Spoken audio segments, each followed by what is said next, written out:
अस्सलाम वालेकुम student, this video is for class 9। ये आप लोग के साहित्य संचयन बुक से है। ये वीडियो का सेकंड पार्ट है। पहले पार्ट में मैंने स्टोरी क्या है ये शॉर्ट में बताया था और लेखक परिचय बताया था। इस वीडियो में हम लोग कहानी लाइन बाय लाइन पढ़ेंगे और समझने की कोशिश करेंगे। ठीक है, ये कहानी है भोला राम का जीव। ठीक है, ये एक ऐसी कहानी है जिसमें एक इंसान मर जाता है, गरीबी के कारण मर जाता है और उसकी आत्मा जो है इस लोक में ही रह जाती है, उस परलोक में नहीं जाती है, दूसरी दुनिया में नहीं जा पाती है, क्योंकि उसकी आत्मा जो है यहाँ पे किसी चीज के कारण, किसी वजह के कारण अटकी रहती है। वो मनोकामना उसकी पूरी नहीं होती है और उसकी आत्मा जो है यहीं पे रुक जाती है।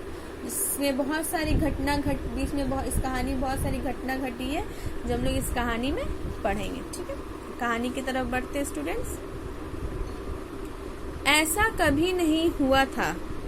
धर्मराज लाखों वर्षों से असंख्य आदमियों को कर्म सिफारिश के आधार पर स्वर्ग या नर्क में निवास स्थान अलॉट करते आ रहे थे। तो ऐसा कभी नहीं हुआ था। धर्मराज जो है, according to Hindu mythology, Dharmaraj जो है बरसों से, सदियों से, लाखों वर्षों से आदमियों को उनके कर्म के अनुसार उनको कहाँ जाना चाहिए, स्वर्ग में जाना चाहिए या नर्क में जाना चाहिए, वो उनका जगह उन लोग को अलाउट करते थे। पर ऐसा कभी नहीं हुआ था। जो आज हुआ है वह ऐसा कभी नहीं हुआ था। सामने बैठे चित्रगुप्त बार बार चश्मा पोंछे, बार बार थूक से पन्ने पलट रजिस्टर पर रजिस्टर देख रहे थे। और सामने बैठे चित्रगुप्त जो है बार बार अपना चश्मा पोंछते थे। ये काल्पनिक कहानी भी कह सकते हैं, कल्पना के आधार पर ये पूरा कहानी का रचना किया गया है।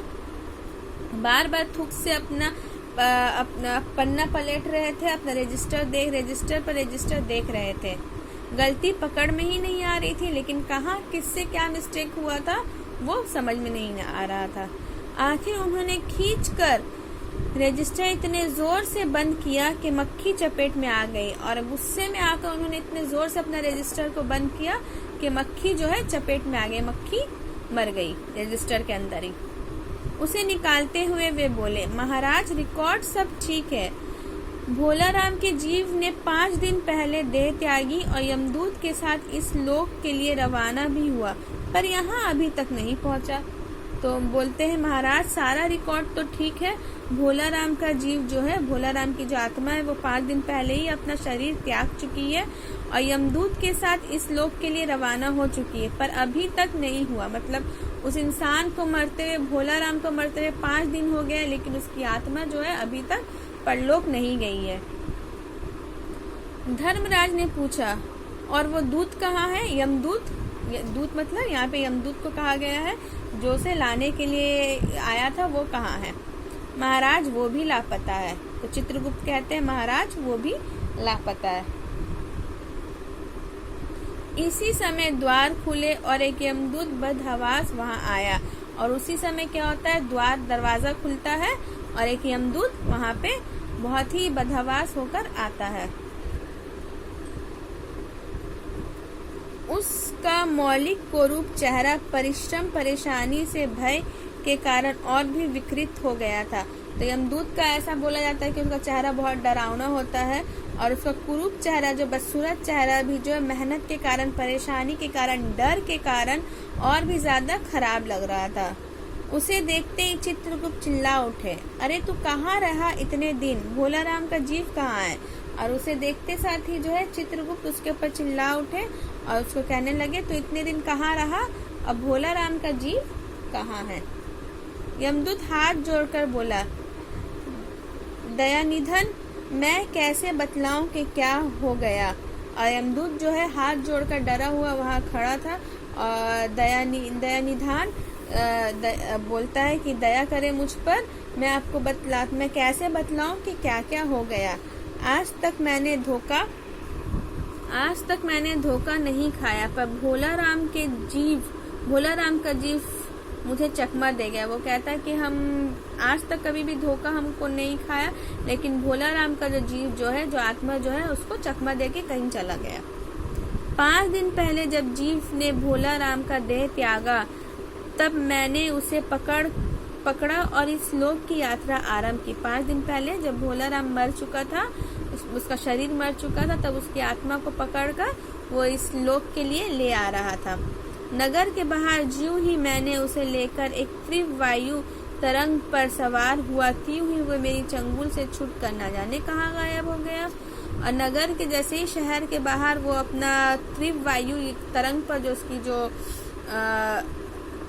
उसकी जो सवारी थी वो उस पे सवार होकर जैसे ही वो चल रहा था, अचानक से ना जाने वो भोला राम का जीव जो है उसके चंगुल से छूटकर कहाँ गायब हो गया। इन 5 दिनों में मैंने सारा ब्रह्मांड छान डाला, पर उसका पता कहीं नहीं चला। और ये 5 दिन में वो सारा ब्रह्मांड छान डाला, पूरी दुनिया छान डाली, लेकिन उसका जीव कहाँ जाके छुप गया है वो अभी तक उसे पता नहीं चला। धर्मराज क्रोध से बोले। अब धर्मराज को गुस्सा आया, वो गुस्से में कहते, मूर्ख, जीवों को लाते लाते बूढ़ा हो गया है, फिर भी एक मामूली बूढ़े आदमी का जीव ने तुझे चकमा दे गया। वो कहते हैं, मूर्ख, जीव लाते लाते तुम बुढ़ा हो गए, लेकिन फिर भी एक मामूली बुढ़ा आदमी का जीव तुमको चकमा दे गया। दूत ने सिर झुकाकर कहा, महाराज, मेरी सावधानी में बिल्कुल कसर नहीं थी। और वो सिर झुकाकर कहता है, महाराज, वो पूरा सावधानी से ला रहा था और कोई भी कमी नहीं था उसकी सावधानी में। मेरे इन अभ्यस्त हाथों से अच्छे अच्छे वकील भी नहीं छूट सके, पर इस बार तो कोई इंद्रजाल ही हो गया। और वो कहता है कि मेरा जो एक्सपीरियंस वाला हाथ है, इससे अच्छा वकील भी नहीं छूट सका, लेकिन इस बार तो कोई इंद्रजाल हो गया। इंद्रजाल मतलब इंद्रदेव का कोई जाल, कोई जाल, इंद्रदेव जैसे जाल बिछाते हैं वैसे ही कोई जाल बिछ गया है और वो पता नहीं कहाँ गायब हो गया। चित्रगुप्त ने कहा, महाराज, आजकल पृथ्वी पर इस प्रकार का व्यापार बहुत चल रहा है। लोग दोस्तों को कुछ चीज भेजते हैं, उसे रास्ते में रेलवे वाले उड़ा लेते हैं।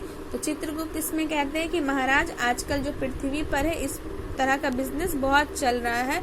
लोग दोस्तों को कुछ भेजते हैं, कुछ पार्सल भेजते हैं, तो वो उसको क्या होता है, उसे रेलवे वाले ही रख लेते हैं। तो यहाँ से ये क्या बता रहा है, यहाँ से ये आयरनी व्यंग करना शुरू हुआ कहानी का, कि किस तरह से जो आज का दौर जो है, सरकारी कर्मचारी जो है कितने भ्रष्ट होते हैं, कितना भ्रष्ट होते हैं वो, किस तरह से वो लोगों का चीज हड़प लेते हैं और किस तरह से लोगों को परेशान करते हैं। यहाँ से ये चीज शुरू हुआ है।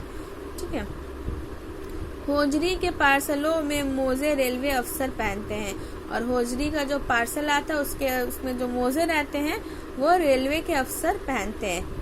मालगाड़ी के डिब्बे रास्ते में कट जाते हैं, और मालगाड़ी में जो माल आता रहता है उसका डिब्बा रास्ते में कट जाता है। उसका माल कहाँ जाता है, रेलवे कर्मचारियों के पास, मतलब सरकारी कर्मचारियों के पास। एक बात और हो रही है, राजनीतिक दलों के नेता विरोधी नेता को उड़ाकर बंद कर देते हैं। और एक बात और हो रही है कि राजनीतिक दलों के नेता जो हैं, पॉलिटिकल जो आदमी लोग हैं, वो लोग क्या करते हैं, अपने ऑपोजिशन वाला नेता को उड़ाकर बंद कर देते हैं। कहीं भोला राम का जीव को भी तो किसी विरोधी ने मरने के बाद खराबी करने के लिए तो नहीं उड़ा दिया।